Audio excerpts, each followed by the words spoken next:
ನನ್ನ ಹೆಸರು ಸಂತೋಷ್. ನನ್ನ ಜೀವನದಲ್ಲಿ ನಾನು ಇಷ್ಟು ಎತ್ತರಕ್ಕೆ ಬೆಳೆಯುತ್ತೇನೆಂದು ಮತ್ತು ಒಂದು ಮಹತ್ವಪೂರ್ಣವಾದ ನಿರ್ಧಾರವನ್ನು ತೆಗೆದುಕೊಳ್ಳುವ ಸಂದರ್ಭ ಬರುತ್ತದೆಂದು ಅಂದುಕೊಂಡಿರಲಿಲ್ಲ. ನಾನು ನಗರದ ಪ್ರಸಿದ್ಧ ಆಭರಣ ತಯಾರಕನಾಗಿದ್ದೆ. ನನ್ನ ಹತ್ತಿರ ಆಭರಣಕ್ಕೆ ಆರ್ಡರ್ ಕೊಡಲು ದೂರದ ಊರುಗಳಿಂದ ಬರುತ್ತಿದ್ದರು. ಒಂದು ದಿನ ನನ್ನ ಅಂಗಡಿಗೆ ಒಬ್ಬಳು ನವವಧು ಆಭರಣಕ್ಕೆ ಆರ್ಡರ್ ಕೊಡಲು ಬಂದಿದ್ದಳು. ಅವಳು, ನೀನು ಹೇಳಿದಷ್ಟು ಹಣವನ್ನು ಕೊಡುತ್ತೇನೆ, ಆದರೆ ನನಗೆ ನನ್ನ ಇಷ್ಟದ ಆಭರಣ ಬೇಕು ಎಂದು ತನ್ನ ಮೊಬೈಲ್ನಲ್ಲಿರುವ ಫೋಟೋವನ್ನು ತೋರಿಸಿದಳು. ನನಗೆ ಇದೇ ರೀತಿಯ ಆಭರಣ ಬೇಕು ಮತ್ತು 2 ದಿನದ ಒಳಗಾಗಿ ಬೇಕು ಎಂದಳು. ನನಗೆ ಆ ಹುಡುಗಿಯ ಮಾತು ವಿಚಿತ್ರ ಎನಿಸಿತು, ಏಕೆಂದರೆ ಒಂದು ಸಾಧಾರಣ ಡಿಸೈನ್ ತಯಾರಿಸಲು 1 ವಾರ ಬೇಕಾಗುತ್ತೆ. ಹೀಗಿರುವಾಗ ಇವಳು ಇಂತಹ ಕಷ್ಟಕರವಾದ ಡಿಸೈನ್ ತೋರಿಸಿ 2 ದಿನದಲ್ಲಿ ಬೇಕು ಎಂದು ಹೇಳುತ್ತಿದ್ದಾಳೆ. ಆದರೂ ನಾನು ಕೇಳಿದ ಬೆಲೆಯನ್ನು ಕೊಡುವುದಾಗಿ ಹೇಳಿದ್ದರಿಂದ ನಿದ್ದೆ ಬಿಟ್ಟು ಜ್ಯುವೆಲರಿ ತಯಾರಿಸಿದೆ. ಇದೇ ಯೋಚನೆಯಲ್ಲಿ ನಿದ್ದೆ ಮಾಡಿರಲಿಲ್ಲ. ಮರುದಿನ ರಾತ್ರಿ ನಿದ್ದೆ ಮಾಡುವಾಗ ನನಗೆ ಒಂದು ಕನಸು ಬಿತ್ತು. ಆ ಕನಸಿನಲ್ಲಿ ಆ ಹುಡುಗಿ ತುಂಬಾ ಬೇಜಾರಿನಲ್ಲಿರುವಂತೆ ಕಾಣುತ್ತಿದ್ದಳು ಮತ್ತು ತುಂಬಾ ಟೆನ್ಷನ್ ಮಾಡಿಕೊಂಡಿರುವಂತೆ ಕಾಣುತ್ತಿದ್ದಳು. ಅವಳು ಜೀವನದಲ್ಲಿ ಖುಷಿಯಾಗಿಲ್ಲ ಎಂದು ಅನಿಸುತ್ತಿತ್ತು. ಅವಳು ನನಗೆ ಹೇಳುತ್ತಿದ್ದಳು, ನಾನು ನಿಮ್ಮನ್ನು ಎಂದಿಗೂ ಕ್ಷಮಿಸುವುದಿಲ್ಲ. ನೀವು ನನ್ನ ಜೀವನದಲ್ಲಿ ದೊಡ್ಡ ತಪ್ಪು ಮಾಡಿದ್ದೀರಿ. ಈ ಕನಸು ನಾನು ತುಂಬಾ ಹೆದರಿಕೊಳ್ಳುವಂತೆ ಮಾಡಿತ್ತು. ನಾನು ಹೆದರಿಕೆಯಿಂದ ಎದ್ದು ಕುಳಿತುಕೊಂಡೆ. ನಂತರ ನನಗೆ ನಿದ್ದೆ ಬರಲಿಲ್ಲ. ನಿದ್ದೆ ಮಾಡಿದಾಗಲೆಲ್ಲ ನನಗೆ ಅದೇ ಹುಡುಗಿ ಕನಸಿನಲ್ಲಿ ಬರುತ್ತಿದ್ದಳು. ಚಿಕ್ಕಂದಿನಲ್ಲಿ ನಾನು ತುಂಬಾ ಬಡತನವನ್ನು ಅನುಭವಿಸಿದ್ದೆ. ನಾನು ಸುಮಾರು 12 ವರ್ಷದವನಿದ್ದಾಗ ನಮ್ಮ ಮನೆಗೆ ಶಾರ್ಟ್ ಸರ್ಕ್ಯೂಟ್ನಿಂದ ಬೆಂಕಿ ಹೊತ್ತುಕೊಂಡು ನಮ್ಮ ಮನೆಯಲ್ಲಿರುವ ಚಿಕ್ಕ ಪುಟ್ಟ ಸಾಮಾನುಗಳು ಸುಟ್ಟು ಹೋದವು. ಇದರಿಂದ ನಮ್ಮ ಬಡತನ ಇನ್ನೂ ಹೆಚ್ಚಾಯಿತು. ನನಗೆ 2 ಅಣ್ಣಂದಿರು ಮತ್ತು 2 ಅಕ್ಕಂದಿರಿದ್ದರು. ನಾವು 3 ಜನ ಅಣ್ಣ ತಮ್ಮಂದಿರು ಸೇರಿದರೂ ಸಹ ನಮ್ಮ ಮನೆಯ ಪರಿಸ್ಥಿತಿಯನ್ನು ಸುಧಾರಿಸಲು ಆಗಲಿಲ್ಲ. ನಾವು ಬಾಲ್ಯವನ್ನು ಬಡತನದಲ್ಲಿಯೇ ಕಳೆದೆವು. ಇದೇ ಚಿಂತೆಯಲ್ಲಿ ನನ್ನ ತಂದೆಯವರು ಹಾರ್ಟ್ ಅಟ್ಯಾಕ್ನಿಂದ ನಿಧನ ಹೊಂದಿದರು. ಈಗ ನಮಗೆ ಇನ್ನೂ ಕಷ್ಟವಾಗುತ್ತಿತ್ತು. ನನಗೆ ತಂದೆಯವರ ಸಹಾಯ ಬೇಕಾಗಿತ್ತು, ಏಕೆಂದರೆ ನಾನು ಕುಟುಂಬದ ಚಿಕ್ಕ ಮಗನಾಗಿದ್ದೆ. ನಮ್ಮ ತಾಯಿಯವರು ಕಾಯಿಲೆ ಬಿದ್ದರು. ನನಗೆ ಪ್ರಪಂಚದ ಬಗ್ಗೆ ತಿಳುವಳಿಕೆ ಇರಲಿಲ್ಲ. ನನ್ನ ಅಣ್ಣಂದಿರು ಸಾಧಾರಣವಾಗಿದ್ದರು. ನಾವು ತುಂಬಾ ತೊಂದರೆಯನ್ನು ಅನುಭವಿಸಿದೆವು. ನಮ್ಮ ಸಂಬಂಧಿಕರು ನಮ್ಮ ಕೈಬಿಟ್ಟರು. ನಾವು ಯಾರನ್ನೂ ನಂಬುವಂತಿರಲಿಲ್ಲ. ನನ್ನ ದೊಡ್ಡಣ್ಣ ಮದುವೆಯಾಗಿದ್ದರು. ಅವರಿಗೆ ಒಬ್ಬ ಮಗ ಇದ್ದಾನೆ. ಅವರು ತಿಂಗಳಿಗೆ 10,000 ಸಂಪಾದಿಸುತ್ತಿದ್ದರು. ಅದು ನಮಗೆ ಸಾಕಾಗುತ್ತಿರಲಿಲ್ಲ. ನಾವಿಬ್ಬರು ಚಿಕ್ಕವರಾಗಿದ್ದರಿಂದ ಕೆಲಸಕ್ಕೆ ಹೋಗುತ್ತಿರಲಿಲ್ಲ. ನಮ್ಮ ತಂದೆಯವರು ಇರುವಾಗ ನಾವು ಕೆಲಸಕ್ಕೆ ಹೋಗುವ ಅವಶ್ಯಕತೆ ಇರಲಿಲ್ಲ. ನನಗೆ ಅಮ್ಮ ಮನೆ ಮತ್ತು ಮನೆಯವರ ಜವಾಬ್ದಾರಿಯನ್ನು ಹೇಗೆ ನಿಭಾಯಿಸಬೇಕು ಎಂದು ಹೇಳಿಕೊಡುತ್ತಿದ್ದರು. ಬದಲಾಗುತ್ತಿರುವ ಸಮಾಜದಲ್ಲಿ ಎಲ್ಲರೂ ಬದಲಾಗುತ್ತಿದ್ದರು. ನಮ್ಮ ತಂದೆಯವರ ನಿಧನದ ನಂತರ ನಮ್ಮ ಮನೆಯ ಜವಾಬ್ದಾರಿಯನ್ನು ದೊಡ್ಡ ಅಣ್ಣನೇ ನೋಡಿಕೊಳ್ಳುತ್ತಿದ್ದ. ನಂತರ ಅಣ್ಣ ತಮ್ಮ ಹೆಂಡತಿ ಮತ್ತು ಮಗುವನ್ನು ಕರೆದುಕೊಂಡು ಬಾಡಿಗೆ ಮನೆಗೆ ಹೋದರು.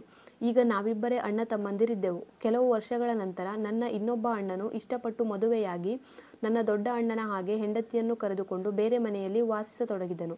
ಪೂರ್ತಿ ಮನೆಯ ಜವಾಬ್ದಾರಿ ನನ್ನ ಮೇಲೆ ಬಿದ್ದಿತ್ತು. ಆದರೆ ನಾನು ಅಮ್ಮ ಮತ್ತು ಅಕ್ಕಂದಿರನ್ನು ಬಿಟ್ಟು ಹೋಗಲಿಲ್ಲ.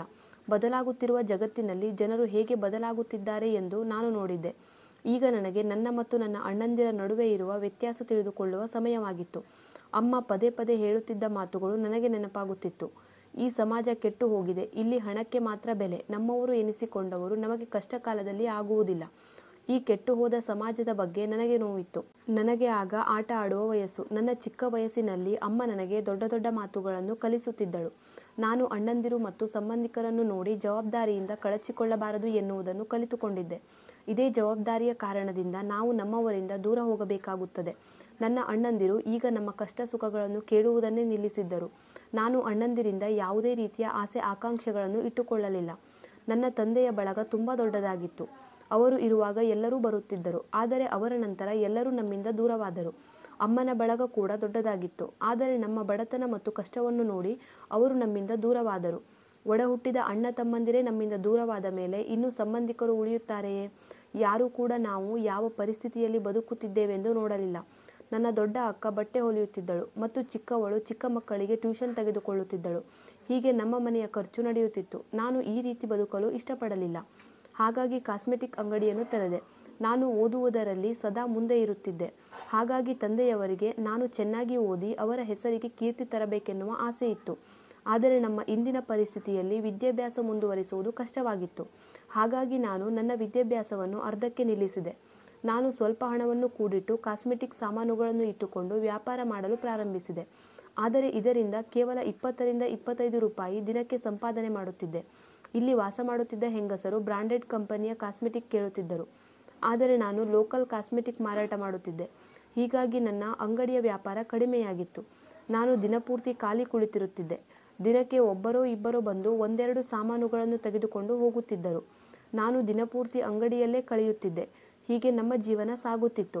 ನನಗೆ ನನ್ನ ತಂದೆ ಜೊತೆ ಕಳೆದ ಸಮಯ ನೆನಪಾಗುತ್ತಿತ್ತು. ನಮ್ಮ ಈ ಪರಿಸ್ಥಿತಿ ಯಾವಾಗ ಬದಲಾಗುವುದು ಮತ್ತು ನಾವು ಯಾವಾಗ ಶ್ರೀಮಂತರಾಗುವುದು ಎಂದು ಯೋಚಿಸುತ್ತಿದ್ದೆ.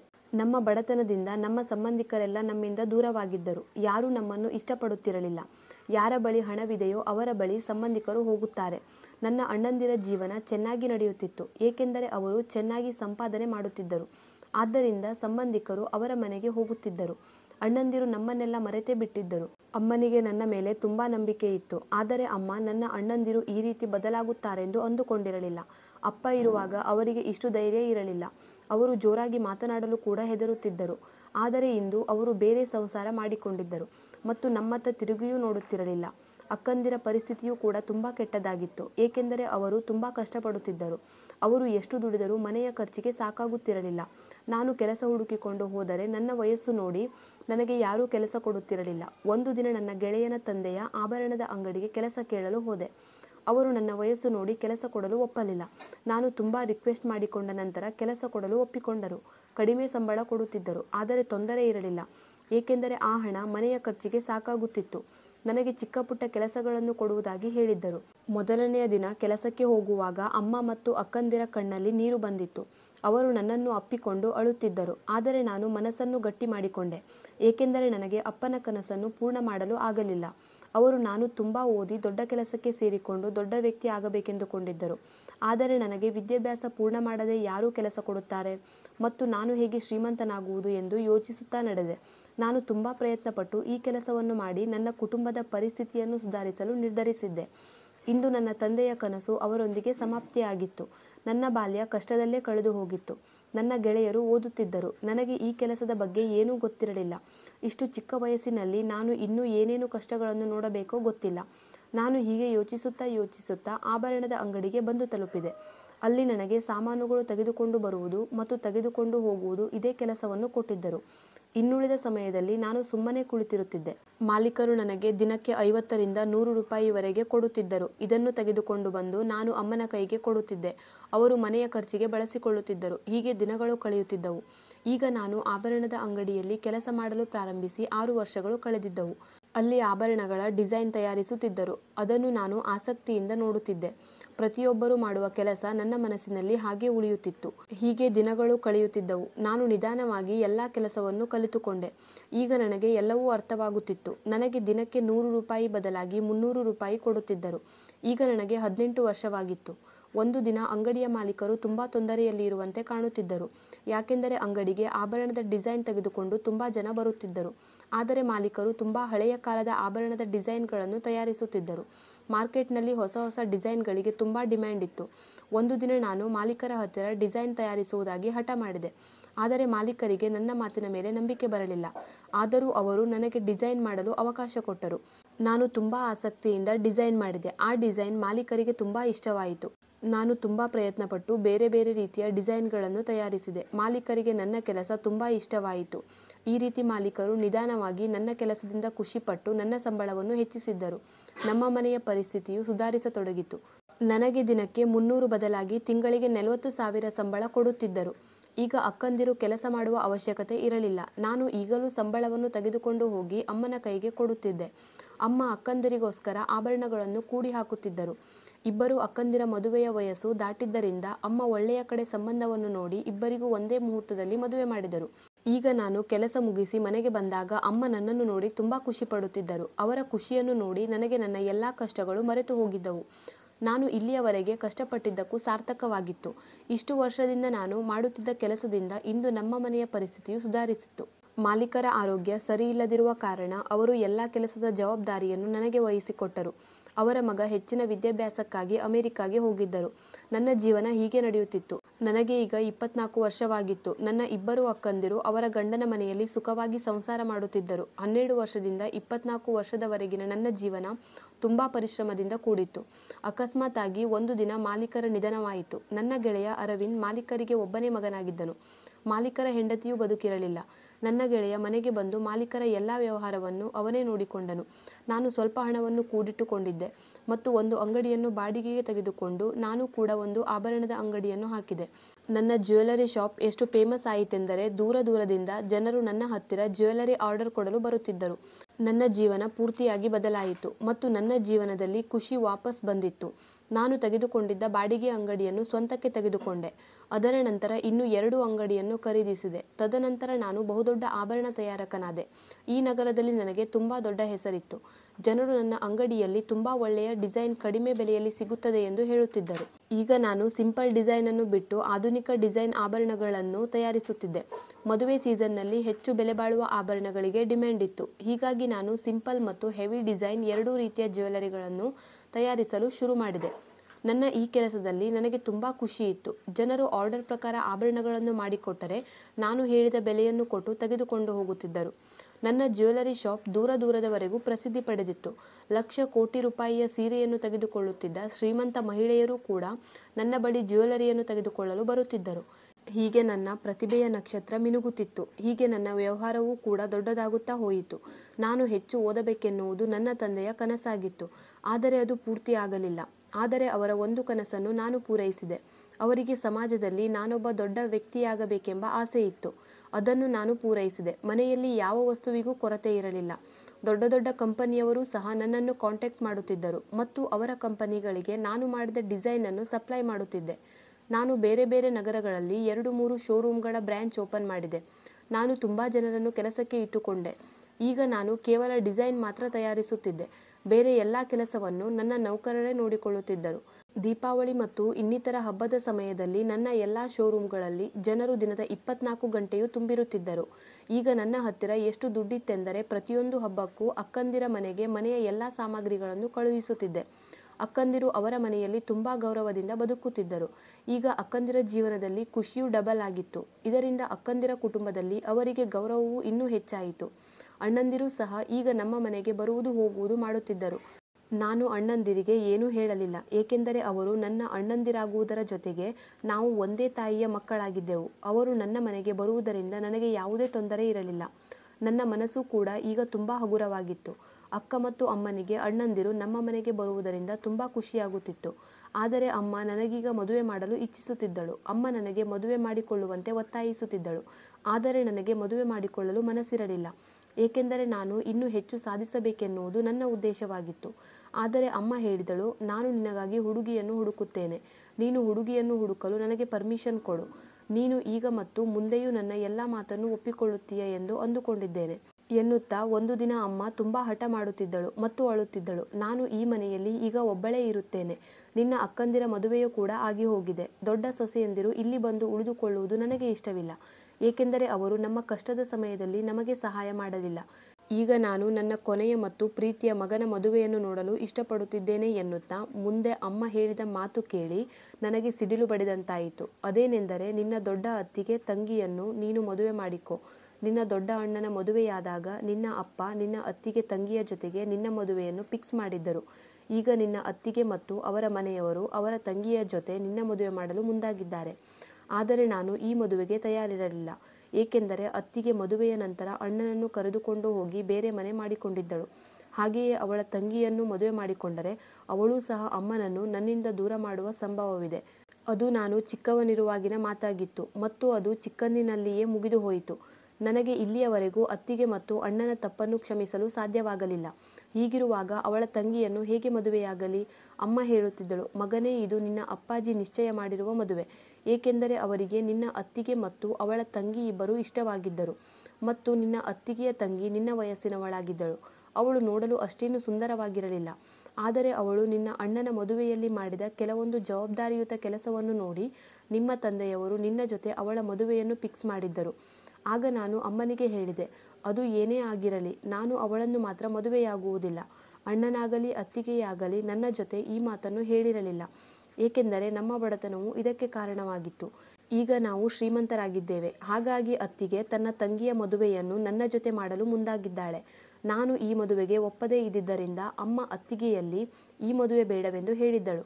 ನಾನು ಚಿಕ್ಕಂದಿನಿಂದಲೂ ಇಲ್ಲಿಯವರೆಗೂ ಅತ್ತಿಗೆ ತಂಗಿಯನ್ನು ನೋಡಿರಲಿಲ್ಲ. ಅವಳು ನೋಡಲು ಹೇಗಿದ್ದಾಳೆ ಎನ್ನುವುದು ಸಹ ನನಗೆ ಗೊತ್ತಿಲ್ಲ, ಏಕೆಂದರೆ ಇದು ತುಂಬ ಹಳೆಯ ಮಾತಾಗಿತ್ತು. ಹಾಗಾಗಿ ನನಗೆ ಇದರ ಬಗ್ಗೆ ಏನೂ ಗೊತ್ತಿಲ್ಲ. ಆ ಹುಡುಗಿ ಬೇರೆಯವರೊಂದಿಗೆ ಮದುವೆ ಮಾಡಿಕೊಳ್ಳಲು ಕೂಡ ಸಿದ್ಧವಿರಲಿಲ್ಲ. ಆದರೆ ನನಗೆ ಅವಳನ್ನು ಮದುವೆಯಾಗಲು ಇಷ್ಟವಿರಲಿಲ್ಲ. ಆದ್ದರಿಂದ ಅಮ್ಮ ನನ್ನ ಮದುವೆಯನ್ನು ಬೇರೆ ಹುಡುಗಿಯೊಂದಿಗೆ ಫಿಕ್ಸ್ ಮಾಡಿದ್ದಳು. ಅಮ್ಮ ಒಬ್ಬಳೇ ಆ ಹುಡುಗಿಯನ್ನು ನೋಡಿದಳು ಮತ್ತು ಅವಳು ಅಮ್ಮನಿಗೆ ಇಷ್ಟವಾಗಿದ್ದಳು. ನಾನು ಹಳೆಯ ಮಾತನ್ನು ಮರೆತು ಬಿಡಬೇಕೆಂದುಕೊಂಡಿದ್ದೆ ಮತ್ತು ಮರೆತು ಕೂಡ ಬಿಟ್ಟಿದ್ದೇನೆ. ಒಂದು ದಿನ ನಾನು ಅಂಗಡಿಯಲ್ಲಿ ಕುಳಿತುಕೊಂಡಿದ್ದೆ. ಆಗ ಒಬ್ಬಳು ಹುಡುಗಿ ನನ್ನ ಅಂಗಡಿಗೆ ಬಂದಳು. ಆ ಹುಡುಗಿ ಒಬ್ಬ ಹ್ಯಾಂಡ್ಸಮ್ ಮತ್ತು ಸ್ಮಾರ್ಟ್ ಆಗಿರುವ ಹುಡುಗನ ಜೊತೆ ಬಂದಿದ್ದಳು. ನಾನು ಇಷ್ಟು ವರ್ಷದಿಂದ ಕೆಲಸ ಮಾಡುತ್ತಿದ್ದೇನೆ, ಆದರೆ ನಾನು ಯಾವ ಹುಡುಗಿಯ ಕಡೆಗೂ ಗಮನ ಕೊಟ್ಟಿರಲಿಲ್ಲ. ಆದರೆ ನನಗೆ ಆ ಹುಡುಗಿಯನ್ನು ನೋಡುತ್ತಲೇ ಇರಬೇಕೆನಿಸಿತು. ನನ್ನ ದೃಷ್ಟಿ ಅವಳ ಮೇಲಿಂದ ಕದಲಲಿಲ್ಲ. ಅವಳ ಜೊತೆಗಿದ್ದ ಹುಡುಗ ಹೇಳಿದ, ನಾವು ನಿಮ್ಮ ಹತ್ತಿರ ಜ್ಯುವೆಲರಿ ಆರ್ಡರ್ ಕೊಡಲು ಬಂದಿದ್ದೇವೆ. ಆದರೂ ನನಗೇಕೆ ಅವಳ ಮೇಲಿನ ದೃಷ್ಟಿ ತೆಗೆಯಲು ಸಾಧ್ಯವಾಗುತ್ತಿಲ್ಲವೆಂದು ಗೊತ್ತಾಗಲಿಲ್ಲ. ಆ ಹುಡುಗ ಹೇಳಿದನು, ಇವಳು ನನ್ನ ಹೆಂಡತಿಯಾಗುವ ಹುಡುಗಿ. ನಾವು ನಿಮಗೆ ಒಂದು ಡಿಸೈನ್ ತೋರಿಸಬೇಕೆಂದುಕೊಂಡಿದ್ದೇವೆ. ಅದೇ ರೀತಿಯ ಡಿಸೈನ್ ಜ್ಯುವೆಲರಿಯನ್ನು ನೀವು ನಮಗೆ ತಯಾರಿಸಿ ಕೊಡಬೇಕು. ಆ ಹುಡುಗಿ ನನಗೆ ಮೊಬೈಲ್ ತೋರಿಸಿ ಈ ರೀತಿಯ ಡಿಸೈನ್ ಜ್ಯುವೆಲರಿ ನನಗೆ ಬೇಕು ಎಂದು ಹೇಳಿದಳು. ನನಗೆ ಆ ಹುಡುಗಿಯ ಮುಖಚಹರೆಯನ್ನು ನೋಡಿದರೆ ಅವಳು ತೊಂದರೆಯಲ್ಲಿರುವಂತೆ ಕಾಣುತ್ತಿದ್ದಳು. ಆ ಹುಡುಗಿ ತೋರಿಸಿದ ಫೋಟೋ ತುಂಬ ಹೆವಿ ಡಿಸೈನ್ನಿಂದ ಕೂಡಿತ್ತು. ಆ ಹುಡುಗ ಸುಂದರವಾಗಿದ್ದರೂ ಕೂಡ ಆ ಹುಡುಗಿಯ ಮನಸ್ಸು ಸರಿ ಇರಲಿಲ್ಲ ಮತ್ತು ಆ ಹುಡುಗಿಯನ್ನು ನೋಡಿದರೆ ಆ ಹುಡುಗನ ಜೊತೆ ಮದುವೆಯಾಗಲು ಅವಳಿಗೆ ಇಷ್ಟವಿಲ್ಲವೆಂದು ಅನಿಸುತ್ತಿತ್ತು. ಆ ಹುಡುಗಿ ಅವನ ಜೊತೆ ಶಾಪಿಂಗ್ಗೆ ಇಷ್ಟಪಟ್ಟೇ ಬಂದಿರಬಹುದು, ಆದರೂ ಯಾಕೋ ಅವಳ ಮೂಡ್ ಸರಿ ಇಲ್ಲವೆಂದು ನನಗೆ ಅನಿಸುತ್ತಿತ್ತು. ಈ ಎಲ್ಲ ಯೋಚನೆಗಳು ನನ್ನ ತಲೆಯಲ್ಲಿ ಸುಳಿಯುತ್ತಿದ್ದವು. ನಾನು ಡಿಸೈನ್ ತಯಾರಿಸಿಕೊಡಲು ಒಪ್ಪಿಕೊಂಡೆ. ಆ ಡಿಸೈನ್ ತುಂಬ ಕಷ್ಟಕರವಾಗಿತ್ತು.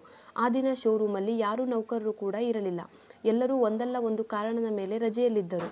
ಆ ಹುಡುಗ ಹೇಳಿದನು, ಈ ಡಿಸೈನ್ ಜ್ಯುವೆಲರಿ ಸೆಟ್ ನಮಗೆ ನಾಳೆಯೇ ಬೇಕು, ಏಕೆಂದರೆ ನಾಳೆ ನಮ್ಮಿಬ್ಬರ ಮದುವೆ ಇದೆ. ಆಗ ನಾನು ಹೇಳಿದೆ, ಸರ್, ಇದು ತುಂಬ ಕಷ್ಟದ ಡಿಸೈನ್, ಹೀಗಾಗಿ ಈ ಡಿಸೈನ್ ತಯಾರಿಸಲು ನನಗೆ ಒಂದು ವಾರವಾದರೂ ಬೇಕು. ಆ ಹುಡುಗ ಹೇಳಿದನು, ಇದು ನನ್ನ ಹೆಂಡತಿಯಾಗುವವಳ ಫೇವರೆಟ್ ಡಿಸೈನ್. ನಮ್ಮ ಮದುವೆ ನಾಳೆಯೇ ಇದೆ, ಹಾಗಾಗಿ ಈ ಸೆಟ್ ನಮಗೆ ನಾಳೆಯ ಒಳಗೆ ಬೇಕು. ನೀವು ಹೇಳಿದ ಬೆಲೆಯನ್ನು ಕೊಡಲು ತಯಾರಿದ್ದೇವೆ. ಆರ್ಡರ್ನು ನಾನು ತೆಗೆದುಕೊಳ್ಳಲೇಬೇಕಾಯಿತು. ಆ ಹುಡುಗನು ಅಡ್ವಾನ್ಸ್ ಕೊಟ್ಟು ಅಲ್ಲಿಂದ ಇಬ್ಬರು ಹೊರಟು ಹೋದರು. ಆದರೆ ಆ ಹುಡುಗಿ ಏಕೆ ಹಾಗೆ ನನಗೆ ದುಃಖದಲ್ಲಿರುವವಳ ಹಾಗೆ ಕಾಣಿಸುತ್ತಿದ್ದಳು? ಅಷ್ಟೇ ಅಲ್ಲ, ಅವಳು ಕೂಡ ನನ್ನನ್ನು ಎಲ್ಲೋ ನೋಡಿರುವ ಹಾಗೆ ನೋಡುತ್ತಿದ್ದಳು. ನಾನು ಇಡೀ ರಾತ್ರಿ ಕುಳಿತು ಆ ಡಿಸೈನ್ನ ಜ್ಯುವೆಲರಿಯನ್ನು ತಯಾರಿಸಿದೆ. ಬೆಳಗಿನ 6ರವರೆಗೆ ನಾನು ಆ ಡಿಸೈನ್ ಜ್ಯುವೆಲರಿಯನ್ನು ಮಾಡಿ ಮುಗಿಸಿದೆ. ಇಷ್ಟು ಬೇಗ ಆ ಡಿಸೈನ್ ಹೇಗೆ ಕಂಪ್ಲೀಟ್ ಆಯಿತು ಎಂದು ನನಗೆ ಗೊತ್ತಾಗಲಿಲ್ಲ. ನಾನು ಎಂದಿಗೂ ಸಹ ಇಷ್ಟು ಕಷ್ಟಕರವಾದ ಡಿಸೈನನ್ನು ಇಷ್ಟು ಕಡಿಮೆ ಅವಧಿಯಲ್ಲಿ ತಯಾರಿಸಿರಲಿಲ್ಲ. ಬಹುಶಃ ಆ ಹುಡುಗಿ ತುಂಬ ಅದೃಷ್ಟವಂತೆ ಆಗಿರಬೇಕು. ಹಾಗಾಗಿಯೇ ನನ್ನ ಕೈಯಿಂದ ಆ ಡಿಸೈನ್ ಅಷ್ಟು ಬೇಗ ತಯಾರಾಗಿತ್ತು. ಆ ಹುಡುಗ ಸುಂದರವಾಗಿರುವುದರ ಜೊತೆಗೆ ಶ್ರೀಮಂತನೂ ಕೂಡ ಆಗಿದ್ದ. ಅವಳು ಇಷ್ಟಪಟ್ಟಿದ್ದ ಜ್ಯುವೆಲರಿ ಸೆಟ್ಟನ್ನು ಸಹ ಕೊಡಿಸಿದ್ದನು. ಆದರೂ ಸಹ ನನಗೆ ಆ ಹುಡುಗಿಯ ಬಗ್ಗೆ ಯೋಚನೆ ಮಾಡಿ ಮಾಡಿ ತಲೆ ಕೆಟ್ಟು ಹೋಗಿತ್ತು. ಅವಳ್ಯಾಕೆ ಇಷ್ಟೊಂದು ಉದಾಸೀನವಾಗಿದ್ದಳು? ನಾನು ತುಂಬ ಹೊತ್ತಿನವರೆಗೂ ಅಂಗಡಿಯಲ್ಲಿ ಸುಮ್ಮನೆ ಕುಳಿತುಕೊಂಡಿದ್ದೆ. ನನ್ನನ್ನು ನಾನೇ ಸಮಾಧಾನ ಮಾಡಿಕೊಂಡೆ. ಅವಳು ನನ್ನ ಕಸ್ಟಮರ್, ನಾನೇಕೆ ಅವಳ ಬಗ್ಗೆ ಇಷ್ಟೊಂದು ಯೋಚನೆ ಮಾಡಬೇಕು? ನನಗೇಕೆ ಇಷ್ಟೊಂದು ಟೆನ್ಷನ್ ಆಗುತ್ತಿದೆ? ನಾನು ಬೆಳಗಿನ ಜಾವ ಮನೆಗೆ ಬಂದೆ. ನನಗೆ ತುಂಬ ಸುಸ್ತಾಗಿದ್ದರಿಂದ ನನಗೆ ಜೋರಾಗಿ ನಿದ್ದೆ ಬರುತ್ತಿತ್ತು. ನಾನು ಸೀದಾ ಕೋಣೆಗೆ ಹೋಗಿ ಮಲಗಿಕೊಂಡೆ. ಮಲಗಿ ಕೇವಲ 10 ನಿಮಿಷವಾಗಿತ್ತು. ಅಚಾನಕ್ಕಾಗಿ ನಾನೊಂದು ಕನಸು ಕಂಡೆ. ನನ್ನ ಕನಸಿನಲ್ಲಿ ಆ ಹುಡುಗಿ ಬಂದಿದ್ದಳು ಮತ್ತು ಹೇಳುತ್ತಿದ್ದಳು, ನೀವು ನನಗೆ ಗೊತ್ತು, ನೀವು ನನಗೆ ಈಗಲೂ ನೆನಪಿದ್ದೀರಿ.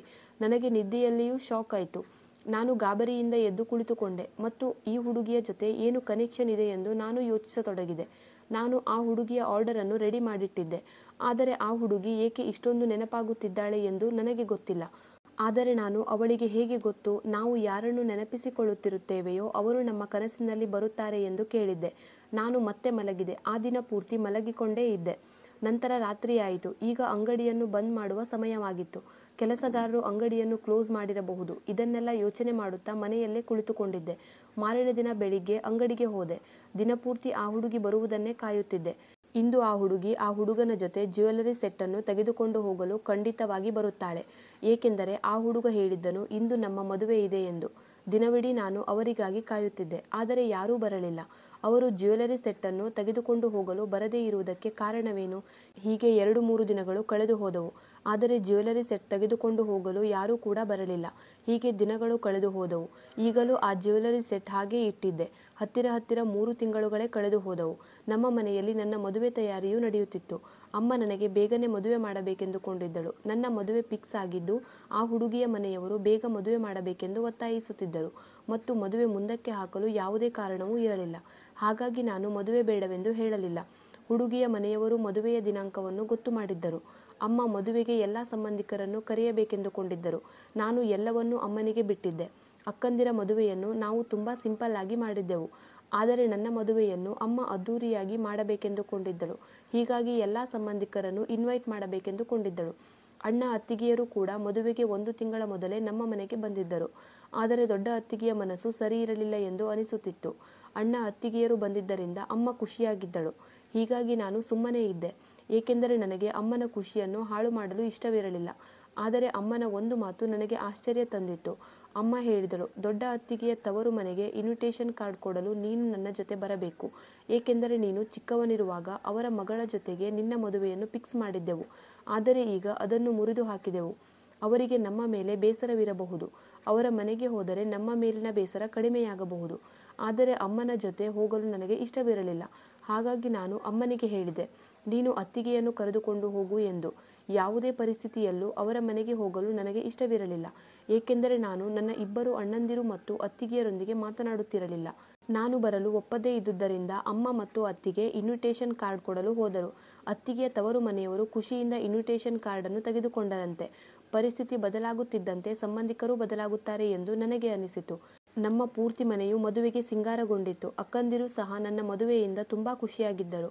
ಸಂಬಂಧಿಕರು ಬಂದು ಹೋಗುವುದು ಮಾಡುತ್ತಿದ್ದರು. ನಾನು ದಿನದ ಹೆಚ್ಚು ಸಮಯವನ್ನು ಅಂಗಡಿಯಲ್ಲಿಯೇ ಕಳೆಯುತ್ತಿದ್ದೆ ಮತ್ತು ರಾತ್ರಿಯೇ ಮನೆಗೆ ಬರುತ್ತಿದ್ದೆ. ಮದುವೆಯ ಸೀಸನ್ ಆಗಿದ್ದರಿಂದ ಅಂಗಡಿಯಲ್ಲಿ ತುಂಬ ಜನ ಸೇರಿರುತ್ತಿದ್ದರು. ನಾನು ಅಚಾನಕ್ಕಾಗಿ ಯಾವುದೋ ಕೆಲಸದ ಮೇಲೆ ಮನೆಗೆ ಬರಬೇಕಾಗಿ ಬಂತು. ಮನೆಗೆ ಬಂದಾಗ ನಮ್ಮ ಮನೆಯಲ್ಲಿ ಹುಡುಗಿಯರ ಗುಂಪೇ ಕುಳಿತುಕೊಂಡಿತ್ತು. ಅವರೆಲ್ಲರೂ ಅಕ್ಕಂದಿರ ಫ್ರೆಂಡ್ಸ್ ಮತ್ತು ಅವರ ತಂಗಿಯರಾಗಿದ್ದರು. ಅಕ್ಕಂದಿರು ಅವರ ಫ್ರೆಂಡ್ಸನ್ನು ಕರೆದಿದ್ದರು ಮತ್ತು ಮನೆಯ ಹತ್ತಿರವಿರುವ ಎಲ್ಲ ಹುಡುಗಿಯರು ಬಂದಿದ್ದರು. ನನ್ನನ್ನು ನೋಡಿ ಎಲ್ಲರೂ ಕಂಗ್ರ್ಯಾಟ್ಸ್ ಹೇಳಿದರು. ನನ್ನ ದೃಷ್ಟಿ ಅಲ್ಲಿಂದ ಒಂದು ಹುಡುಗಿಯ ಮೇಲೆ ಬಿತ್ತು. ಅವಳು ಒಂದು ಮೂಲೆಯಲ್ಲಿ ಕುಳಿತುಕೊಂಡಿದ್ದಳು ಮತ್ತು ಅವಳು ತುಂಬ ಮೌನವಾಗಿ ಇದ್ದಳು. ಮೊದಲು ನನ್ನ ಗಮನ ಅವಳ ಕಡೆ ಹೋಗಿರಲಿಲ್ಲ. ಆದರೆ ನನ್ನ ದೊಡ್ಡ ಅಕ್ಕ ಹುಡುಗಿಯನ್ನು ಕರೆದು, ಬಂದಾಗಿನಿಂದಲೂ ನೀನು ಒಬ್ಬಳೇ ಕುಳಿತುಕೊಂಡಿರುವೆ, ಬಂದು ನಮ್ಮ ಜೊತೆ ಎಂಜಾಯ್ ಮಾಡು ಎಂದು ಹೇಳಿದಳು. ಆಗ ನನ್ನ ದೃಷ್ಟಿ ಆ ಹುಡುಗಿಯ ಕಡೆ ಹೋಯಿತು. ನಾನು ಆ ಹುಡುಗಿಯನ್ನು ಗಮನವಿಟ್ಟು ನೋಡಿದೆ. ಅವಳನ್ನು ನೋಡುತ್ತಿದ್ದ ಹಾಗೆ ನನ್ನ ಉಸಿರು ನಿಂತು ಹೋದ ಹಾಗೆ ಆಯಿತು. ಏಕೆಂದರೆ ಅವಳು ಅದೇ ಹುಡುಗಿಯಾಗಿದ್ದಳು. ನಮ್ಮ ಅಂಗಡಿಯಲ್ಲಿ ಜ್ಯುವೆಲರಿ ಸೆಟ್ಟನ್ನು ಆರ್ಡರ್ ಮಾಡಿದ ಹುಡುಗಿಯಾಗಿದ್ದಳು. ಆದರೆ ಇಲ್ಲಿಯವರೆಗೂ ಆ ಸೆಟ್ಟನ್ನು ತೆಗೆದುಕೊಂಡು ಹೋಗಿರಲಿಲ್ಲ. ತುಂಬ ದಿನಗಳವರೆಗೂ ಆ ಹುಡುಗಿಯ ಬಾಡಿದ ಮುಖ ಚಹರೆ ನನ್ನ ನೆನಪಿನಿಂದ ಹೋಗಿರಲಿಲ್ಲ. ಇದನ್ನೆಲ್ಲ ಯೋಚನೆ ಮಾಡುತ್ತಾ ನಾನು ಅವಳನ್ನೇ ನೋಡುತ್ತಿದ್ದೆ. ಆ ಹುಡುಗಿಯೂ ಸಹ ಅಕಸ್ಮಾತಾಗಿ ನನ್ನನ್ನು ನೋಡಿದಳು.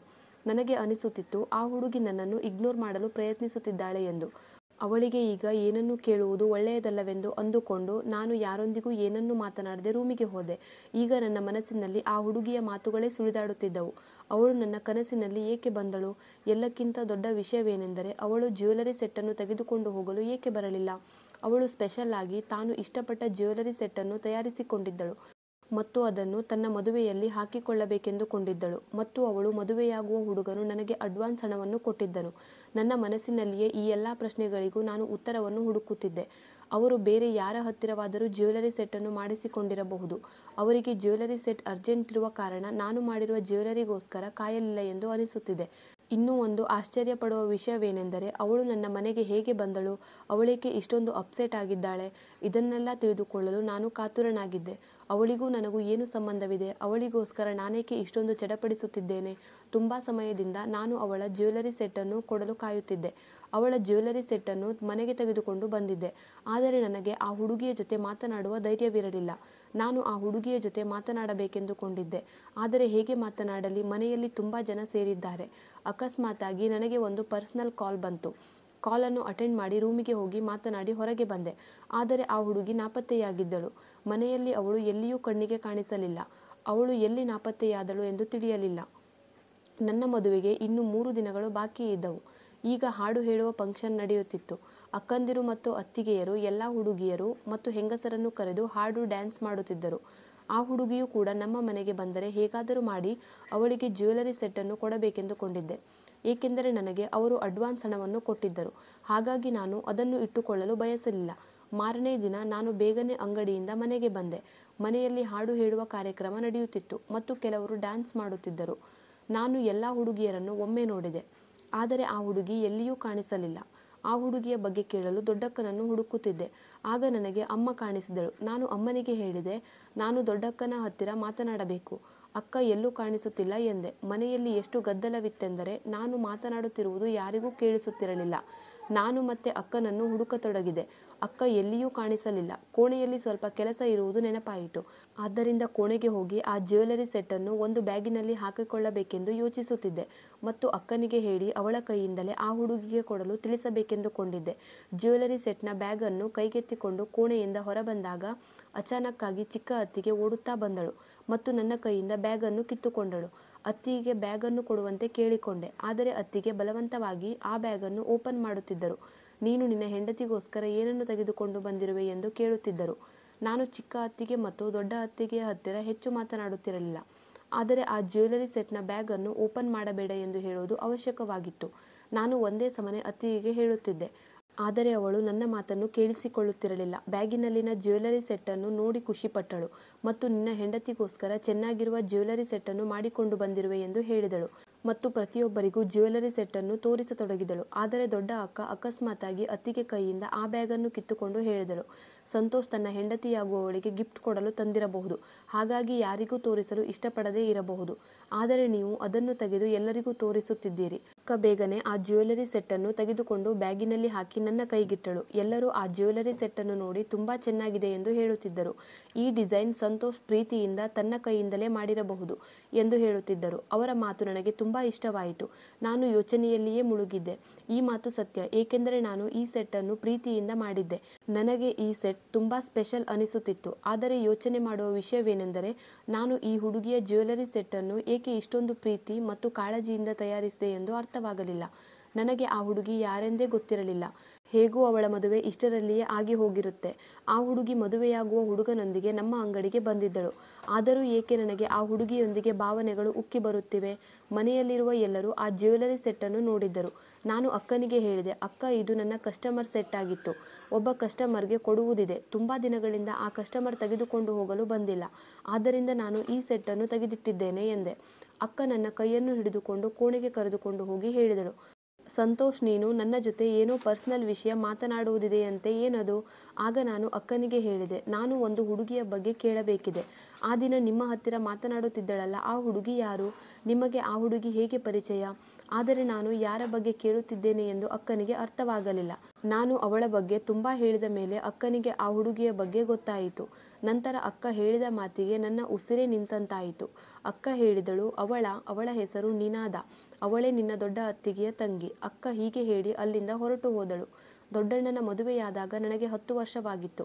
ನನ್ನ ಮದುವೆ ಯಾರ ಜೊತೆ ಫಿಕ್ಸ್ ಆಗಿತ್ತೋ ಅವಳು ಅದೇ ಹುಡುಗಿಯಾಗಿದ್ದಳು. ಆ ಹುಡುಗಿಯನ್ನು ರಿಜೆಕ್ಟ್ ಮಾಡಿದ್ದಕ್ಕೆ ನನಗೆ ಮೊದಲ ಬಾರಿಗೆ ನೋವಾಗಿತ್ತು. ನಿನಾದ ತುಂಬಾ ಅಪ್ಸೆಟ್ ಆಗಿರುವಂತೆ ಕಾಣಿಸುತ್ತಿದ್ದಳು. ಅವಳು ಆ ಹುಡುಗನನ್ನು ಮದುವೆ ಮಾಡಿಕೊಂಡು ಖುಷಿಯಾಗಿರಲಿಲ್ಲ. ಯಾರಿಗೆ ಗೊತ್ತು, ಆ ಹುಡುಗ ನೋಡಲು ಸುಂದರವಾಗಿರಬಹುದು. ನಾವು ಒಬ್ಬರ ಸೌಂದರ್ಯವನ್ನು ನೋಡಿ ಅವರ ಬಗ್ಗೆ ತಿಳಿದುಕೊಳ್ಳಲಾಗುವುದಿಲ್ಲ. ಆ ಹುಡುಗನ ಬಿಹೇವಿಯರ್ ಹುಡುಗಿಯ ಜೊತೆ ಸರಿಯಿಲ್ಲದಿರಬಹುದು. ಹೀಗಾಗಿ ಅವಳು ಅಪ್ಸೆಟ್ ಆದಂತೆ ಕಾಣಿಸುತ್ತಿರಬಹುದು. ಅವರ ತಂದೆ ತಾಯಿಗಳು ಹುಡುಗನ ಶ್ರೀಮಂತಿಕೆಯನ್ನು ನೋಡಿ ಮದುವೆ ಮಾಡಿಸಿರಬಹುದು. ಒಬ್ಬ ಹುಡುಗನ ನೇಚರ್ ಮತ್ತು ಬಿಹೇವಿಯರ್ ಮದುವೆಯ ನಂತರ ಗೊತ್ತಾಗುತ್ತದೆ. ಇದರಲ್ಲಿ ನನ್ನ ತಪ್ಪು ಸಹ ಇದೆ. ಆದರೆ ಈಗ ಬೇಸರಿಸಿಕೊಂಡು ಯಾವುದೇ ಪ್ರಯೋಜನವಿಲ್ಲ. ಆ ಹುಡುಗಿಯ ಮದುವೆ ಆಗಿ ಹೋಗಿದೆ ಮತ್ತು ಈಗ ನನ್ನ ಮದುವೆಯೂ ಕೂಡ ಆಗುತ್ತಿದೆ. ಹಿಂದಿನ ಸಮಯ ಕಳೆದು ಹೋಗಿದೆ. ನಾನೀಗ ಅಕ್ಕನ ಮಾತಿನಲ್ಲಿ ಕಳೆದು ಹೋಗಿದ್ದೆ. ಇಂದು ನನ್ನ ಹಳದಿ ಶಾಸ್ತ್ರವಿತ್ತು. ನಮ್ಮ ಸಂಬಂಧಿಕರು ಬರಲು ಪ್ರಾರಂಭಿಸಿದರು ಮತ್ತು ಅತ್ತಿಗೆಯ ತವರು ಮನೆಯವರೊಂದಿಗೆ ಆ ಹುಡುಗಿಯೂ ಸಹ ಬಂದಿದ್ದಳು. ನಾನು ಆ ಹುಡುಗಿಯೊಂದಿಗೆ ಮಾತನಾಡಲು ಪ್ರಯತ್ನಿಸಿದೆ. ಆದರೆ ನನಗೆ ಅವಳ ಜೊತೆ ಮಾತನಾಡಲು ಧೈರ್ಯವಿರಲಿಲ್ಲ. ಆದರೂ ಧೈರ್ಯ ಮಾಡಿ ಅವಳು ಒಬ್ಬಂಟಿಯಾಗಿರುವಾಗ ಅವಳ ಜೊತೆ ಹೋಗಿ ಮಾತನಾಡಿದೆ. ನಿಮ್ಮ ಜ್ಯುವೆಲರಿ ಸೆಟ್ ನನ್ನ ಹತ್ತಿರ ಇದೆ. ದಯವಿಟ್ಟು ನನ್ನ ಕೋಣೆಗೆ ಬಂದು ಅದನ್ನು ತೆಗೆದುಕೊಂಡು ಹೋಗಿ. ಹೊರಗಡೆ ಎಲ್ಲರ ಎದುರಿಗೆ ಅದನ್ನು ಕೊಟ್ಟರೆ ಅವರು ನಮ್ಮ ಬಗ್ಗೆ ತಪ್ಪು ತಿಳಿದುಕೊಳ್ಳಬಹುದು ಎಂದೆ. ಆಗ ನಿನಾದ ನನ್ನ ಜೊತೆ ನನ್ನ ರೂಮಿಗೆ ಬಂದಳು. ಕಬೋರ್ಡ್ನಿಂದ ಜ್ಯುವೆಲರಿ ಸೆಟ್ ತೆಗೆದು ಅವಳಿಗೆ ಕೊಟ್ಟು ಹೇಳಿದೆ, ನೀವು ನಿಮ್ಮ ಮದುವೆಗೋಸ್ಕರ ಮಾಡಿಸಿದ ಜ್ಯುವೆಲರಿ ಸೆಟ್ಟನ್ನು ಏಕೆ ತೆಗೆದುಕೊಂಡು ಹೋಗಲಿಲ್ಲ? ಅದನ್ನು ನೀವು ಪರ್ಸನಲ್ ಆಗಿ ನಿಮ್ಮ ಮದುವೆಗೋಸ್ಕರ ಮಾಡಿಸಿಕೊಂಡಿದ್ದೀರಿ. ಇದನ್ನು ನಾನು ತುಂಬಾ ಸಮಯದಿಂದ ಇಟ್ಟುಕೊಂಡಿದ್ದೇನೆ. ನಾನು ನಿಮ್ಮನ್ನು ನಮ್ಮ ಮನೆಯಲ್ಲಿ ನೋಡಿ ನಿಮ್ಮ ಜ್ಯುವೆಲರಿ ಸೆಟ್ಟನ್ನು ನಿಮಗೆ ಕೊಡಬೇಕೆಂದುಕೊಂಡಿದ್ದೆ ಎಂದು ಹೇಳಿದೆ. ಅವಳು ಜ್ಯುವೆಲರಿ ಸೆಟ್ಟನ್ನು ನೋಡಿ ಮೌನವಾದಳು. ಸ್ವಲ್ಪ ಸಮಯದ ನಂತರ ಹೇಳಿದಳು, ಈ ಜ್ಯುವೆಲರಿ ಸೆಟ್ ನನಗೆ ಬೇಡ, ಏಕೆಂದರೆ ಇದನ್ನು ನಾನು ಈಗ ಹಾಕಿಕೊಳ್ಳುವುದಿಲ್ಲ ಮತ್ತು ಇದರ ಅವಶ್ಯಕತೆಯೂ ನನಗಿಲ್ಲ. ಇದನ್ನು ನನ್ನ ಕಡೆಯಿಂದ ನಿಮ್ಮ ಹೆಂಡತಿಗೆ ಗಿಫ್ಟ್ ರೂಪದಲ್ಲಿ ಕೊಡಿ. ನಾನು ಹೇಳಿದೆ, ಇಲ್ಲ, ಇದು ನಿಮ್ಮ ಗಂಡನಾಗುವವರು ನಿಮ್ಮ ಇಷ್ಟದ ಮೇರೆಗೆ ನಿಮಗೋಸ್ಕರ ಮಾಡಿಸಿದ್ದಾರೆ. ಅಷ್ಟೇ ಅಲ್ಲ, ಇದು ನಿಮ್ಮ ಇಷ್ಟದ ಡಿಸೈನ್ ಸೆಟ್. ನಿಮ್ಮ ಗಂಡ ಇದಕ್ಕೆ ನನಗೆ ಹಣವನ್ನು ಕೊಟ್ಟಿದ್ದಾರೆ. ನಾನು ಇದನ್ನು ನನ್ನ ಬಳಿ ಹೇಗೆ ಇಟ್ಟುಕೊಳ್ಳುವುದು? ಅವಳು ಅಳುತ್ತಾ ಹೇಳಿದಳು, ಆ ಹುಡುಗ ನನ್ನ ಗಂಡನಲ್ಲ. ನಾನು ಶಾಕ್ನಿಂದ ಆ ಹುಡುಗಿಯ ಕಡೆ ನೋಡಿ ಹೇಳಿದೆ, ಹಾಗಾದರೆ ನೀವು ಯಾಕೆ ಆ ಹುಡುಗನನ್ನು ನಾನು ಮದುವೆಯಾಗುವ ಹುಡುಗನೆಂದು ಹೇಳಿದ್ದೀರಿ? ಆಗ ಆ ಹುಡುಗಿ ಹೇಳಿದಳು, ನನ್ನ ಮದುವೆ ಆ ಹುಡುಗನ ಜೊತೆ ಆಗುವುದರಲ್ಲಿತ್ತು. ಆದರೆ ನಾನು ಆ ಹುಡುಗನನ್ನು ಇಷ್ಟಪಡಲಿಲ್ಲ. ಹೀಗಾಗಿ ನಾನು ನನ್ನ ತಂದೆ ತಾಯಿಯರಿಗೆ ಹೇಳಿ ಈ ಮದುವೆಯನ್ನು ನಿಲ್ಲಿಸಿದೆ. ನಾನು ಕೇಳಿದೆ, ಇದರ ಅರ್ಥವೇನು? ನಿಮ್ಮ ಮದುವೆಗೆ 2 ದಿನ ಬಾಕಿ ಇತ್ತು. ನೀವು ನಿಮ್ಮ ಮದುವೆಯ 2 ದಿನ ಮೊದಲು ಏಕೆ ಮದುವೆಯನ್ನು ಬೇಡವೆಂದು ಹೇಳಿದ್ರಿ? ಅವಳು ಹೇಳಿದಳು, ಆ ಹುಡುಗ ನನಗೆ ಇಷ್ಟವಿರಲಿಲ್ಲ. ಈ ಎಲ್ಲ ಮಾತನ್ನು ಕೇಳಿ ನಾನು ಆಶ್ಚರ್ಯಚಕಿತನಾದೆ. ಏಕೆಂದರೆ ಆ ಹುಡುಗನು ಯಾವುದರಲ್ಲಿಯೂ ಕಡಿಮೆ ಇರಲಿಲ್ಲ. ಅವನು ನೋಡಲು ಕೆಟ್ಟವನಾಗಿ ಕಾಣುತ್ತಿರಲಿಲ್ಲ. ಬದಲಾಗಿ ಅವನು ಸ್ಮಾರ್ಟ್ ಆಗಿದ್ದನು. ಹೆಂಡತಿಯಾಗುವವಳ ಇಚ್ಛೆಯಂತೆ ಇಷ್ಟೊಂದು ದುಬಾರಿ ಜ್ಯುವೆಲರಿ ಸೆಟ್ಟನ್ನು ಮಾಡಿಸಿದ್ದರು. ನಾನು ಹೇಳಿದೆ, ಆ ಹುಡುಗನಿಗೆ ಯಾವುದೇ ಕೊರತೆ ಇರಲಿಲ್ಲ. ಆದರೂ ನೀವೇಕೆ ಅವರನ್ನು ರಿಜೆಕ್ಟ್ ಮಾಡಿದ್ದೀರಿ? ಇಲ್ಲ, ಆ ಹುಡುಗ ಯಾವುದೇ ರೀತಿಯಿಂದಲೂ ಕೆಟ್ಟವನಾಗಿರಲಿಲ್ಲ ಮತ್ತು ನನಗೆ ಯಾವುದೇ ತೊಂದರೆಯನ್ನು ಕೊಡುತ್ತಿರಲಿಲ್ಲ. ಆಗ ನಾನು ಹೇಳಿದೆ, ನೀವು ನನ್ನನ್ನು ಕ್ಷಮಿಸಿ. ನಾನು ನಿಮ್ಮನ್ನು ರಿಜೆಕ್ಟ್ ಮಾಡಿ ನಿಮ್ಮ ಮನಸ್ಸಿಗೆ ತುಂಬ ನೋವುಂಟು ಮಾಡಿದ್ದೇನೆ. ಅದು ನಮ್ಮ ಮನೆಯ ಸಮಸ್ಯೆ ಆಗಿತ್ತು. ಆದರೆ ನೀವೇಕೆ ಮದುವೆ ಮಾಡಿಕೊಳ್ಳಲಿಲ್ಲ? ಆಗ ನಿನಾದ ಅಳುತ್ತಾ ಹೇಳಿದಳು, ಅಷ್ಟೇ, ನನಗೆ ಆ ಹುಡುಗನೊಂದಿಗೆ ಮದುವೆಯಾಗಲು ಇಷ್ಟವಿರಲಿಲ್ಲ. ಏಕೆಂದರೆ ನಾನು ಬೇರೆ ಹುಡುಗನೊಂದಿಗೆ ಮದುವೆ ಮಾಡಿಕೊಳ್ಳಬೇಕಿತ್ತು. ನಾನು ಹೇಳಿದೆ, ನೀವು ಆ ಹುಡುಗನ ಬಗ್ಗೆ ನಿಮ್ಮ ತಂದೆ ತಾಯಿಗೆ ಹೇಳಬೇಕಿತ್ತು. ಆಗ ನಿನಾದ ಹೇಳಿದಳು, ನಾನು ಯಾರೊಂದಿಗೂ ಮದುವೆ ಮಾಡಿಕೊಳ್ಳುವುದಿಲ್ಲ. ನಾನು ಜೀವನ ಪೂರ್ತಿ ಹೀಗೇ ಇರುತ್ತೇನೆ. ಆಗ ನಾನು ಹೇಳಿದೆ, ಹೀಗೆ ಒಂಟಿಯಾಗಿ ಜೀವನ ಕಳೆಯಲು ಸಾಧ್ಯವಿಲ್ಲ. ನಾನು ಕೇಳಲ್ಪಟ್ಟಿದ್ದೆ, ನಿಮ್ಮಿಬ್ಬರ ಮದುವೆ ಚಿಕ್ಕಂದಿನಲ್ಲಿಯೇ ನಿಶ್ಚಯವಾಗಿತ್ತು. ಹೀಗಾಗಿ ನೀವು ಹಳೆಯ ವಿಷಯವನ್ನು ಮರೆತು ಬಿಡಿ, ಹೊಸ ಜೀವನವನ್ನು ಪ್ರಾರಂಭಿಸಿ. ನನ್ನ ಈ ಮಾತನ್ನು ಕೇಳಿ ಅವಳು ಬಿಕ್ಕಿ ಬಿಕ್ಕಿ ಅಳುತ್ತಿದ್ದಳು. ಅವಳು ಅಳುವುದನ್ನು ನೋಡಿ ನನ್ನ ಮನಸ್ಸಿಗೂ ದುಃಖವಾಯಿತು ಮತ್ತು ಏನೋ ಒಂದು ರೀತಿಯ ಕಸಿವಿಸಿಯಾಗುತ್ತಿತ್ತು. ನಾನು ಅವಳಿಗೆ ಸಮಾಧಾನ ಹೇಳಿ ಅವಳ ಕಣ್ಣೀರನ್ನು ಒರೆಸಿದೆ ಮತ್ತು ಹೇಳಿದೆ, ನೀವೇಕೆ ಅಳುತ್ತಿದ್ದೀರಿ? ನೀವು ಮದುವೆಯಾಗದೇ ಇರಲು ಕಾರಣವೇನು? ಆಗ ನಿನಾದ ಹೇಳಿದಳು, ನಾನು ಯಾವ ಹುಡುಗನನ್ನು ಪ್ರೀತಿಸುತ್ತಿದ್ದೇನೋ ಅದು ನೀವೇ. ನಾನು ನಿಮ್ಮನ್ನು ತುಂಬ ಪ್ರೀತಿಸುತ್ತೇನೆ. ನಮ್ಮ ಮದುವೆ ಬಾಲ್ಯದಲ್ಲಿಯೇ ಫಿಕ್ಸ್ ಆಗಿತ್ತು. ಹೀಗಾಗಿ ನಾನು ನಿಮ್ಮ ಬಗ್ಗೆ ಕನಸು ಕಾಣುತ್ತಿದ್ದೆ. ಆದರೆ ಅಕ್ಕ ನಿಮ್ಮ ಬಡತನದ ಕಾರಣದಿಂದಾಗಿ ಬೇಸತ್ತಿದ್ದರು. ಅಕ್ಕನ ಕಾರಣದಿಂದಾಗಿ ನಮ್ಮ ಮನೆಯವರು ನನ್ನ ಮದುವೆಯನ್ನು ನಿಮ್ಮ ಜೊತೆ ಮಾಡಬಾರದೆಂದು ನಿರ್ಧರಿಸಿದ್ದರು. ಏಕೆಂದರೆ ತಮ್ಮ ದೊಡ್ಡ ಮಗಳು ಯಾವ ಮನೆಯಲ್ಲಿ ಕಷ್ಟಪಡುತ್ತಿದ್ದಾಳೋ ಆ ಮನೆಗೆ ತಮ್ಮ ಚಿಕ್ಕ ಮಗಳನ್ನು ಕೊಡಲು ಅವರು ಇಷ್ಟಪಡಲಿಲ್ಲ. ನಾನು ಪ್ರತಿ ಸಲ ನಮ್ಮ ಮನೆಯವರನ್ನು ರಾಜಿ ಮಾಡಲು ಪ್ರಯತ್ನಿಸಿದೆ. ಯಾವುದೇ ಸಂಬಂಧ ಬಂದರೂ ನಾನು ತಿರಸ್ಕರಿಸುತ್ತಿದ್ದೆ. ಹಗಲು ರಾತ್ರಿ ನಿಮ್ಮ ಬಡತನ ಕೊನೆಗೊಳ್ಳಲಿ ಎಂದು ಆ ದೇವರಲ್ಲಿ ಪ್ರಾರ್ಥಿಸುತ್ತಿದ್ದೆ. ನಿಮ್ಮ ಮನೆಯ ಪರಿಸ್ಥಿತಿ ಸುಧಾರಿಸಿದ ಮೇಲೆ ನಿಮ್ಮ ಅಕ್ಕ ಮತ್ತು ನನ್ನ ಅಕ್ಕ ನಮ್ಮ ಮನೆಗೆ ಬಂದು ಮದುವೆ ಮಾತುಕತೆ ನಡೆಸಿದ್ದರು. ಆದರೆ ನನ್ನ ಅದೃಷ್ಟದಲ್ಲಿ ಅದು ಇರಲಿಲ್ಲ. ನಿಮ್ಮ ಅಮ್ಮ ನಮ್ಮ ಮದುವೆಯ ಬಗ್ಗೆ ನಿಮ್ಮ ಜೊತೆ ಮಾತನಾಡಿದಾಗ ನನ್ನನ್ನು ಮದುವೆಯಾಗಲು ನೀವು ತಿರಸ್ಕರಿಸಿದ್ದೀರಿ. ನನಗೆ ಉಳಿದ ಒಂದು ಆಸೆಯು ಕಮರಿ ಹೋಯಿತು. ನಮ್ಮ ಅಪ್ಪ ಅಮ್ಮ ಮದುವೆಗೆ ಒಪ್ಪಿಕೊಂಡಿದ್ದರು. ಆದರೆ ನೀವು ನನ್ನನ್ನು ಮದುವೆಯಾಗಲು ಒಪ್ಪಿಕೊಳ್ಳಲಿಲ್ಲ. ಆಗ ನಾನು ಅಪ್ಪ ಅಮ್ಮನಿಗೆ, ನೀವು ಯಾವ ಹುಡುಗನನ್ನು ನೋಡುತ್ತೀರೋ ನಾನು ಆ ಹುಡುಗನನ್ನು ಮದುವೆಯಾಗುತ್ತೇನೆ ಎಂದು ಹೇಳಿದೆ. ನನ್ನ ಮದುವೆಯನ್ನು ಅಪ್ಪ ಅಣ್ಣನ ಗೆಳೆಯನ ಜೊತೆ ಫಿಕ್ಸ್ ಮಾಡಿದ್ದರು. ಅವರು ತುಂಬ ಸ್ಮಾರ್ಟ್ ಆಗಿದ್ದರು ಮತ್ತು ತುಂಬ ಶ್ರೀಮಂತರಾಗಿದ್ದರು. ಆ ಹುಡುಗನಲ್ಲಿ ಯಾವ ಕೊರತೆಯೂ ಇರಲಿಲ್ಲ. ಅಪ್ಪ ನನ್ನ ವಿಷಯದಲ್ಲಿ ಯಾವುದೇ ತಪ್ಪು ನಿರ್ಧಾರವನ್ನು ತೆಗೆದುಕೊಳ್ಳಲಿಲ್ಲ. ಆ ಹುಡುಗ ನನಗೆ ಪರ್ಫೆಕ್ಟ್ ಜೋಡಿಯಾಗಿದ್ದ. ನಂತರ ಆ ಹುಡುಗ ನಿಮ್ಮ ಅಂಗಡಿಗೆ ನನ್ನನ್ನು ಜ್ಯುವೆಲರಿ ಸೆಟ್ ತೆಗೆದುಕೊಳ್ಳಲು ಕರೆದುಕೊಂಡು ಹೋದನು. ನನಗೆ ನಿಮ್ಮನ್ನು ನೋಡಿ ಹಳೆಯದೆಲ್ಲ ನೆನಪಾಯಿತು. ನಾವಿಬ್ಬರೂ ನಮ್ಮ ಬಾಲ್ಯವನ್ನು ಅಪರಿಚಿತರಂತೆ ಕಳೆದೆವು. ಏಕೆಂದರೆ ನಮ್ಮಿಬ್ಬರ ಮನೆಯ ಸಂಬಂಧವು ಸರಿ ಇರಲಿಲ್ಲ. ನನ್ನ ಹೃದಯದಲ್ಲಿ ಚಿಕ್ಕಂದಿನಿಂದಲೂ ನಿಮ್ಮ ಬಗ್ಗೆ ಪ್ರೀತಿ ಇದ್ದೇ ಇತ್ತು. ಹಾಗಾಗಿ ನಾನು ಆ ಮದುವೆಯನ್ನು ತಿರಸ್ಕರಿಸಿದೆ ಮತ್ತು ಮನೆಯವರಿಗೆ ಹೇಳಿದೆ, ಆ ಹುಡುಗ ನನಗೆ ಇಷ್ಟವಿಲ್ಲವೆಂದು. ನಿಮ್ಮ ಮದುವೆಯಾಗದೆ ನಾನು ಮದುವೆಯಾಗಬಾರದೆಂದು ನಿರ್ಧರಿಸಿದೆ. ಏಕೆಂದರೆ ನೀವು ಮದುವೆಯಾಗುವವರೆಗೂ ನನಗೆ ಒಂದು ಅವಕಾಶವಿತ್ತು. ಅವಳ ಮಾತು ಕೇಳಿ ನಾನು ದಂಗಾಗಿ ಹೋದೆ. ಏಕೆಂದರೆ ಅವಳು ನನ್ನನ್ನು ಎಷ್ಟೊಂದು ಪ್ರೀತಿಸುತ್ತಾಳೆ. ನನಗಿಂತ ಒಳ್ಳೆಯವನಾಗಿರುವ ಮತ್ತು ಶ್ರೀಮಂತನಾಗಿರುವ ಹುಡುಗನನ್ನು ತಿರಸ್ಕರಿಸಿ ಮದುವೆಯನ್ನು ನಿರಾಕರಿಸಿದ್ದಾಳೆ. ನಾನು ಅತ್ತಿಗೆಯ ಮೇಲೆ ಇರುವ ಕೋಪವನ್ನು ಈ ಪಾಪದ ಹುಡುಗಿಯ ಮೇಲೆ ತೀರಿಸಿಕೊಂಡೆ. ಅವಳು ಈಗಲೂ ನಮ್ಮ ಬಾಲ್ಯದ ಪ್ರೀತಿಯನ್ನು ಮನಸ್ಸೊಳಗೆ ಇಟ್ಟುಕೊಳ್ಳುತ್ತಾಳೆಂದು ನಾನು ಒಂದು ಬಾರಿಯೂ ಯೋಚಿಸಲಿಲ್ಲ. ನಾನು ಅವಳ ಕೈಯನ್ನು ಹಿಡಿದು ಹೇಳಿದೆ, ಈಗಲೂ ನನ್ನ ಮದುವೆಯಾಗಲಿಲ್ಲ. ನಾನು ನಿನ್ನ ನಂಬಿಕೆಯನ್ನು ಪೂರ್ತಿಗೊಳಿಸುತ್ತೇನೆ. ನಾನು ನಿಮ್ಮನ್ನು ಮದುವೆಯಾಗಲು ಬಯಸುತ್ತೇನೆ. ನೀವು ನನ್ನನ್ನು ಒಪ್ಪಿಕೊಳ್ಳುತ್ತೀರಾ? ಅವಳು ಆಶ್ಚರ್ಯದಿಂದ ನನ್ನ ಕಡೆ ನೋಡಿ ಹೇಳಿದಳು, ನಾನು ನಿಮ್ಮನ್ನು ಬಾಲ್ಯದಿಂದಲೂ ಪ್ರೀತಿಸುತ್ತಿದ್ದೇನೆ. ಈಗ ನಾನು ನಿಮ್ಮನ್ನು ಮದುವೆಯಾಗಲು ಹೇಗೆ ತಿರಸ್ಕರಿಸಲಿ? ಆದರೆ ನೀವು ಮದುವೆ ಮಾಡಿಕೊಳ್ಳುವ ಹುಡುಗಿಯ ಪರಿಸ್ಥಿತಿ ಏನಾಗಬಹುದು? ಅವಳು ನಿಮಗೋಸ್ಕರ ಕಾಯುತ್ತಿರುತ್ತಾಳೆ. ಆಗ ನಾನು ಹೇಳಿದೆ, ನೀವು ಅದರ ಬಗ್ಗೆ ತಲೆ ಕೆಡಿಸಿಕೊಳ್ಳಬೇಡಿ. ಎಲ್ಲವನ್ನೂ ನನಗೆ ಬಿಟ್ಟು ಬಿಡಿ. ನಾನು ನಿಮ್ಮನ್ನು ಮದುವೆ ಮಾಡಿಕೊಳ್ಳುತ್ತಿದ್ದೇನೆ. ನಾವು ದೊಡ್ಡವರು ನಿಶ್ಚಯ ಮಾಡಿದ ಮದುವೆಯನ್ನು ನಿರಾಕರಿಸುವುದು ಬೇಡ ಎಂದು ಹೇಳುತ್ತಾ ನಾನು ಅಮ್ಮನಿಗೆ ಹೋಗಿ ಹೇಳಿದೆ, ನಾನು ನಿನಾದಳನ್ನೇ ಮದುವೆ ಮಾಡಿಕೊಳ್ಳುತ್ತೇನೆ. ಆ ಹುಡುಗಿಯ ಮನೆಯವರಿಗೆ ನಾನು ಅವಳನ್ನು ಮದುವೆ ಮಾಡಿಕೊಳ್ಳುವುದಿಲ್ಲವೆಂದು ಹೇಳು. ನನ್ನ ಈ ನಿರ್ಧಾರವನ್ನು ಕೇಳಿ ಅಮ್ಮ ತುಂಬ ಖುಷಿಪಟ್ಟಳು. ನಮ್ಮ ಮನೆಯ ಪರಿಸ್ಥಿತಿ ಸುಧಾರಿಸಿದ ಮೇಲೆ ಅತ್ತಿಗೆ ತಮ್ಮ ತಂಗಿಯ ಜೊತೆ ನನ್ನ ಮದುವೆ ಮಾಡಬೇಕೆಂದು ಬಯಸಿದ್ದಳು. ಅತ್ತಿಗೆ ಮತ್ತು ಅಮ್ಮ ಸೇರಿ ಹುಡುಗಿಯ ಮನೆಯವರಿಗೆ ಹಿಂದೆ ನಡೆದ ಎಲ್ಲ ವಿಷಯವನ್ನು ತಿಳಿಸಿ ನಮ್ಮಿಂದ ತಪ್ಪಾಯಿತು ಎಂದು ಕೇಳಿಕೊಂಡರು. ಹುಡುಗಿಯ ಮನೆಯವರು ತುಂಬ ಶ್ರೀಮಂತರಾಗಿದ್ದರು ಮತ್ತು ಅಷ್ಟೇ ತಿಳುವಳಿಕೆ ಉಳ್ಳವರಾಗಿದ್ದರು. ಆದ್ದರಿಂದ ಅವರು ನಮ್ಮ ಪರಿಸ್ಥಿತಿಯನ್ನು ಅರ್ಥ ಮಾಡಿಕೊಂಡರು. ಆ ಹುಡುಗಿಯೊಂದಿಗಿನ ನಮ್ಮ ಮದುವೆ ಸಂಬಂಧ ಕೊನೆಯಾಯಿತು. ಮದುವೆ ಫಿಕ್ಸ್ ಆದ ದಿನದಂದೇ ಅದೇ ಮಂಟಪದಲ್ಲಿ ನಿನಾದಾಳ ಜೊತೆ ನನ್ನ ಮದುವೆಯಾಯಿತು. ನಾನೀಗ ನನ್ನ ಹೆಂಡತಿ ಜೊತೆ ಖುಷಿಯಾಗಿದ್ದೇನೆ. ನನಗೆ ಎಂತಹ ಹುಡುಗಿ ಸಿಕ್ಕಿದ್ದಾಳೆಂದರೆ ಅವಳು ನನ್ನ ಶ್ರೀಮಂತಿಕೆಯನ್ನು ಪ್ರೀತಿಸುತ್ತಿರಲಿಲ್ಲ. ಬದಲಾಗಿ ನನ್ನನ್ನು ಬಾಲ್ಯದಿಂದಲೂ ಪ್ರೀತಿಸುತ್ತಿದ್ದಳು. ನನ್ನ ಹೆಂಡತಿಗೆ ನನ್ನ ಶ್ರೀಮಂತಿಕೆಯ ಮೇಲೆ ಯಾವ ಆಸೆಯೂ ಇರಲಿಲ್ಲ. ನಿನಾದ ಶ್ರೀಮಂತಿಕೆಯನ್ನು ಪ್ರೀತಿಸುವವರಾದರೆ ನನಗಿಂತ ಶ್ರೀಮಂತ ಹುಡುಗನನ್ನು ನಿರಾಕರಿಸುತ್ತಿರಲಿಲ್ಲ. ಈಗ ನನ್ನ ಫ್ಯಾಮಿಲಿ ತುಂಬ ಖುಷಿಯಾಗಿದೆ. ಈಗ ಅಣ್ಣ ಅತ್ತಿಗೆಯರು ಸಹ ನಮ್ಮ ಜೊತೆ ಬಂದು ಉಳಿದುಕೊಳ್ಳುತ್ತಿದ್ದಾರೆ. ಈಗ ನಾವೆಲ್ಲರೂ ಒಗ್ಗಟ್ಟಾಗಿದ್ದೇವೆ. ನನ್ನ ವ್ಯಾಪಾರವೂ ಸಹ ತುಂಬ ಚೆನ್ನಾಗಿ ನಡೆಯುತ್ತಿದೆ. ಪ್ರಿಯ ವೀಕ್ಷಕರೇ, ನಿಮಗೆ ಈ ಕತೆ ಇಷ್ಟವಾಗಿದ್ದಲ್ಲಿ ಇದಕ್ಕೊಂದು ಲೈಕ್ ಕೊಡಿ, ಕಮೆಂಟ್ ಮಾಡಿ, ಶೇರ್ ಮಾಡಿ ಮತ್ತು ಸಬ್ಸ್ಕ್ರೈಬ್ ಮಾಡಿ. ಮುಂದಿನ ಕಥೆಯೊಂದಿಗೆ ಮತ್ತೆ ಭೇಟಿಯಾಗೋಣ. ಕತೆ ಕೇಳಿದ್ದಕ್ಕೆ ಧನ್ಯವಾದಗಳು.